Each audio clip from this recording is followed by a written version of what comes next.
Hello বন্ধুরা, তোমরা কেমন আছো? আশা করি ভালো আছো। আবারও চলে এসেছি আরও একটা রেসিপি নিয়ে তোমাদের কাছে।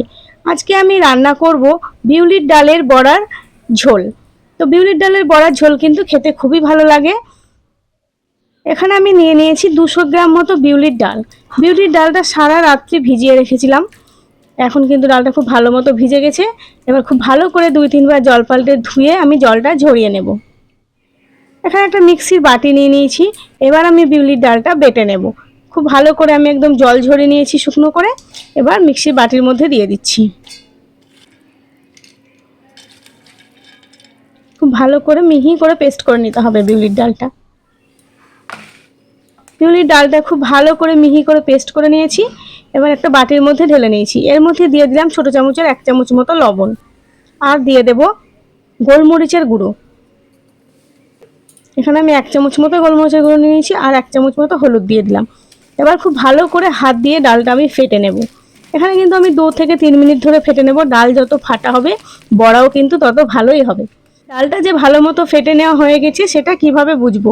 সেটা বোঝার জন্য জলের মধ্যে দিয়ে এটা চেক করে নিতে হবে। জলের মধ্যে একটু ডাল দিয়ে দেখে নিতে হবে এটা ভাসছে না ডুবে যাচ্ছে। এটা যদি এইভাবে ভেসে থাকে তাহলে জানবে ডাল কিন্তু খুব ভালো মতো ফেটানো হয়ে গেছে। এদিকে গ্যাসের মধ্যে কড়াই বসিয়ে দিয়েছি। কড়াইয়ের মধ্যে দিয়ে দিচ্ছি সাদা তেল। তেলের পরিমাণটা একটু বেশিই দিচ্ছি, কারণ তেলের পরিমাণ একটু বেশি থাকলে বড়া ভাজা খুব ভালো হয়। তো তেলটা খুব ভালো মতো গরম হয়ে গেছে। এবার আমি তেলের মধ্যে ব্যাটারগুলো গোল গোল করে দিয়ে দেবো। এখানে বড়ার সাইজটা আমি গোল গোল করছি। তোমরা নিজেদের পছন্দের অনুযায়ী শেপ দিয়ে বড়াটা করে নিতে পারো। তো এখানে আমি সব বড়াগুলো এইভাবে গোল গোল করে দিয়ে দেবো। তো বড়াগুলো আমার দেওয়া হয়ে গেছে। খুব ভালো করে আমি ভেজে নেব। একদিক আমার ভাজা হয়ে গেছে। একটা চামচের সাহায্যে আমি আরও একদিক উল্টে দিচ্ছি। এইভাবে সমস্ত বড়াগুলো আমার উল্টানো হয়ে গেছে।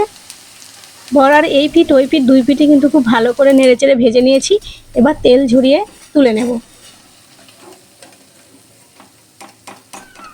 বড়াটা কিন্তু দেখতে ভালো লাগছে, কালারটাও বেশ ভালো এসেছে। এইভাবে বিউলির ডালে বড়া ভাজলে সত্যিই খুব ভালো লাগে। বাকি ব্যাটারটা আমি একই রকমভাবে ওই তেলেই ভেজে নেব। বিউলির ডালের বড়ার তরকারিটা বা বিউলির ডালের বড়ার ঝোল আমি কেমনভাবে করছি পুরো ভিডিওটা দেখার জন্য তোমাদের কাছে অনুরোধ রইল। পুরো ভিডিওটা কিন্তু তোমরা দেখবে এবং কেমন হয়েছে কমেন্ট করে আমাকে জানাতে কিন্তু ভুলবে না। এই বড়াগুলোও কিন্তু আমার খুব ভালো করে ভেজে নেওয়া হয়ে গেছে। এবার তেল ঝরিয়ে তুলে নিচ্ছি। তো সমস্ত বড়াগুলো আমার ভেজে নেওয়া হয়ে গেছে। এখানে বড়াগুলো আমি দুবারে ভেজে নিলাম। বড়াগুলো কিন্তু দেখতে খুবই সুন্দর লাগছে। এবার আমি এইদিকে বড়ার ঝোল বানানোর জন্য মশলা বেটে নেব। তার জন্য এখানে নিয়ে নিলাম একটা মিক্সির বাটি আর নিয়ে নেব ধনে, জিরে, আদা, মৌরি, কাঁচা লঙ্কা, টমেটো। এগুলো আমি মিক্সির বাটির মধ্যে দিয়ে দিচ্ছি। এগুলো মিহি করে পেস্ট করে নেব। এখানে কিন্তু যে কোনো তরকারিতে গোটা মশলা বেটে দিলে তরকারির টেস্টটা খুব ভালো হয়। তো এর মধ্যে অল্প একটু জল দিয়ে মিক্সির ঢাকনাটা আমি লাগিয়ে দিলাম। মিহি করে পেস্ট করে নেওয়া হয়ে গেছে। এটা কিন্তু সম্পূর্ণ নিরামিষ রেসিপি। ওই বড়া ভাজা কড়াইয়ের তেলে আমি দিয়ে দিচ্ছি একটা তেজপাতা, 2টো শুকনো লঙ্কা, 1/2 চামচ পাঁচফোড়ন আর 1/2 চামচ মতো রাঁধুনি। খুব ভালো করে তেলের মধ্যে রাঁধুনিটা ভেজে নিচ্ছি। এইভাবে একটু ফোড়ন দিয়ে ভেজে নিলে গন্ধটা কিন্তু খুব ভালো বেরোয়। তো এটা আমার ভাজা হয়ে গেছে। এবার আমি এর মধ্যে দিয়ে দেব বেটে রাখা মশলা। টমেটো, জিরে, ধনে, মৌরি আর কাঁচা লঙ্কা বেটে নিয়েছি আর আদা। খুব ভালো করে মশলাটা একটু কষিয়ে নেব যাতে মশলার কোনো গন্ধ না থাকে। মাঝে মাঝেই কিন্তু এইভাবে নিরামিষ রেসিপি করে ভাত খেতে খুবই ভালো লাগে। তো মশলার বাটিটা ধুয়ে একটু জল আমি এর মধ্যে দিয়ে দেব যাতে মশলাটা তলা ধরে না যায়। আর গ্যাসের ফ্লেমটা কিন্তু আমি মিডিয়াম রেখেছি। আবারও আমি খুব ভালো করে নেড়ে দিচ্ছি। এখানে মিডিয়াম ফ্লেমে মশলাটা আমি কষিয়ে নিচ্ছি যাতে কোনো কাঁচা মশলার গন্ধ না থাকে। এবার আমি এর মধ্যে দিয়ে দেব পরিমাণ মতো হলুদ আর দিয়ে দেব স্বাদ মতো লবণ। যেহেতু আমি বড়ায় একটু লবণ দিয়েছি সেইটা মাথায় রেখে লবণটা দিতে হবে। আর দিয়ে দিচ্ছি কাশ্মীরি লঙ্কার গুঁড়ো। কাশ্মীরি লঙ্কার গুঁড়োটা দিলে তরকারির কালারটা কিন্তু খুব সুন্দর হয়।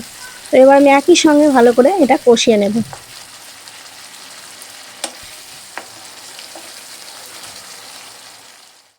মশলাটা প্রায় কষানো হয়ে গেছে, ওপর দিয়ে তেল ভেসে উঠেছে। এর মধ্যে কিন্তু কোনো মশলার আর গন্ধ নেই। এই জিরে, ধনে, মৌরি, আদা, টমেটো বাটা দিয়ে নিরামিষ তরকারি করলে খেতে কিন্তু খুবই ভালো লাগে। তো মশলাটা কষানো হয়ে গেছে, ওর মধ্যে দিয়ে দিলাম জল। জলের পরিমাণটা একটু বেশিই দিলাম, কারণ খুব ভালো করে ঝোলটা আমার ফুটিয়ে নিতে হবে। ঝোলটা খুব ভালো করে ফুটে উঠে আসলে এর মধ্যে দিয়ে দেব বড়াগুলো। ঝোলটা খুব ভালো মতো ফুটে গেছে, এবার আমি এর মধ্যে দিয়ে দেব ভেজে রাখা বড়াগুলো। বড়ার তরকারিতে একটু ঝোলের পরিমাণটা বেশি করে করাই ভালো, কারণ যখনই তুমি বড়াগুলো ঝোলের মধ্যে দিয়ে দিবে তখন দেখবে বড়ার মধ্যে সমস্ত ঝোলটা টেনে নিয়েছে। আর বিউলির ডালে একটু বিশেষ করে বেশি ঝোল টেনে নেয়, যার জন্যে বেশি করে একটু জল দিয়ে ফুটিয়ে নিতে হয়। এখানে আমি বেশি করেই কিন্তু ঝোলের মধ্যে জল দিয়েছি, আর বড়াগুলো কিন্তু ফুটিয়ে নিচ্ছি। দেখতেই পাচ্ছ বড়াগুলো একদম ঝোলের মধ্যে টকবক করে ফুটছে, আর বড়াগুলো কিন্তু ফুলে ফুলে বড়ও হয়ে যাচ্ছে। তো তোমরা অবশ্যই একবার বাড়িতে এইভাবে বিউলির ডালের বড়ার ঝোল করে দেখবে, খেতে কিন্তু খুবই ভালো লাগে। এবার আমি এর মধ্যে দিয়ে দিচ্ছি হাফ চামচ মতো গরম মশলা। গরম মশলাটা দিয়ে খুব ভালো করে নেড়ে দেবো, যাতে গরম মশলাটা পুরো তরকারিতে ছড়িয়ে যায়। গরম মশলা দিলে তরকারির গন্ধটা কিন্তু খুব সুন্দর বেরোয়। নিরামিষ তরকারি এইভাবে রান্না করলে খেতে কিন্তু খুবই ভালো লাগে। আর দিয়ে দেবো 1 চামচ মতো ঘি। আমাদের বাড়ির লোক কিন্তু এইভাবে নিরামিষ তরকারি খেতে খুবই ভালোবাসে, আর আমি এইভাবেই নিরামিষ তরকারি রান্না করি, খেতে কিন্তু খুবই ভালো লাগে। এর স্বাদও কিন্তু অসাধারণ স্বাদের হয়। তো খুব ভালো মতো করে ঝোলটা ফুটিয়ে নিয়েছি, বড়ার মধ্যে সমস্ত ঝোল টেনে নিয়েছে। বড়ার মধ্যে ঝোল ঢুকে বড়াগুলো কিন্তু বেশ নরম হয়ে গেছে। তো এবার আমি নামিয়ে নেব। পুরো রান্নাটা আমার কমপ্লিট হয়ে গেছে। বিউলির ডালের বড়ার রেসিপি যদি তোমাদের ভালো লেগে থাকে তাহলে ভিডিওটিতে একটি লাইক করবে, আর চ্যানেলটি যদি সাবস্ক্রাইব করা না থাকে তাহলে চ্যানেলটিকে অবশ্যই সাবস্ক্রাইব করে পাশে থাকা বেল আইকনটি ক্লিক করে অল করে দেবে, যাতে আমার ভিডিও নোটিফিকেশন সবার আগে তোমাদের কাছে পৌঁছে যায়।